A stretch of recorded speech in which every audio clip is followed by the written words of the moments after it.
我把我的这个老朋友，这个贾庆国教授呢，那么从今天参会的这个人数，大家也看出来了，这个 The greatest threat to the world order is the Russian war in Ukraine.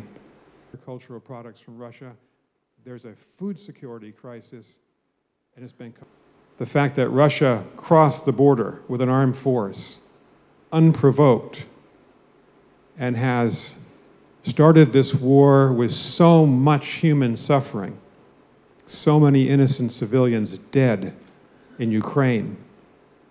This is a direct violation of the United Nations Charter. It's a direct violation of what the Russian Federation signed up to when it became a member state, a continuation state in 1991, after the demise of the Soviet Union. I can say a lot about whether it was provoked or not by 5 waves of NATO expansion, by everything what was happening since 2014. Remind of all that desperate efforts by my country to promote Minsk agreement and complete failure due to the position of our opponents.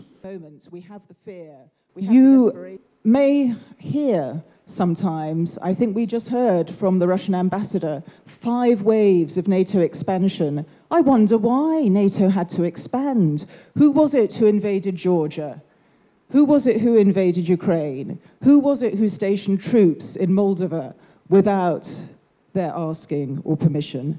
On the present situation of the deliberate choice by Russia to attack Ukraine contravenes all the commitments made by the Russian authorities and constitute an unacceptable and indisputable violation of the Charter of the United Nations and all the founding principles of the European and international order.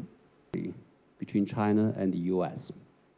The fact is you are blockading Ukrainian ports. You're intentionally bombing Ukrainian grain and agricultural centers, and that's depriving the rest of the world from the grain that's needed in this food crisis. Please let me remind you that there is a lot of ways to take that grain from Ukraine. If somebody wants to do it, the shortest, easiest and cheapest is through Belarus to Baltic ports, but false narratives prevail.